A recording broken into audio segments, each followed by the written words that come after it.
ಗದಗ ನಗರದಲ್ಲಿ ನಕಲಿ driving licence, Aadhaar card ಹಾಗೂ ಇತರೆ ಸರ್ಕಾರಿ ಗುರುತಿನ ಚೀಟಿಗಳನ್ನು ತಯಾರಿಸಿ ಮಾರಾಟ ಮಾಡ್ತಾ ಇರುವ ಬಗ್ಗೆ ಸಾರ್ವಜನಿಕರಿಂದ ಮಾಹಿತಿ. ಶ್ರೀ ಮುರ್ತುರ್ಜಾ ಖಾದ್ರಿ ಪೊಲೀಸ್ ಉಪಾಧೀಕ್ಷಕ ಮಾರ್ಗದರ್ಶನದಲ್ಲಿ ಶ್ರೀ ದೇವರಾಜ್ ಶಿಂದೆ ಸಿಪಿಐ ಬೆಟಗೇರಿ ಹಾಗೂ ಶ್ರೀ ಮಾರುತಿ ಜೋಗದಂಡಕರ ಪಿಎಸ್ಐ ಬೆಟಗೇರಿ ಬಡಾವಣೆ ಪೊಲೀಸ್ ಠಾಣೆಯವರ ನೇತೃತ್ವದಲ್ಲಿ ಒಂದು ವಿಶೇಷ ತಂಡವನ್ನ ರಚಿಸಿದ್ದು ಇರುತ್ತೆ.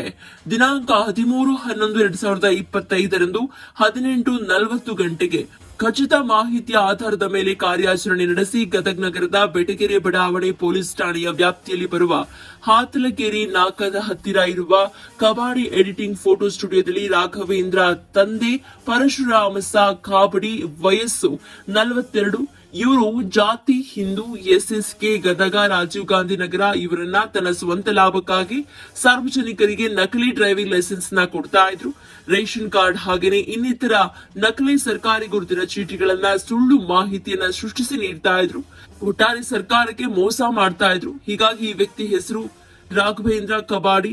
ಇವರನ್ನ ಅಧಿಕಾರಿಗಳು ದಾಳಿ ಮಾಡಿ ಆತನನ್ನ ಅರೆಸ್ಟ್ ಮಾಡಿದ್ದಾರೆ. ಹೀಗಾಗಿ ಕಾರ್ಯಾಚರಣೆಯಲ್ಲಿ ಪ್ರಮುಖ ಪಾತ್ರ ವಹಿಸಿದಂತಹ ಎಲ್ಲ ಪೊಲೀಸ್ ಅಧಿಕಾರಿಗಳಿಗೆ ಅಭಿನಂದನೆಯನ್ನು ನಡೆಸಲಾಗಿದೆ.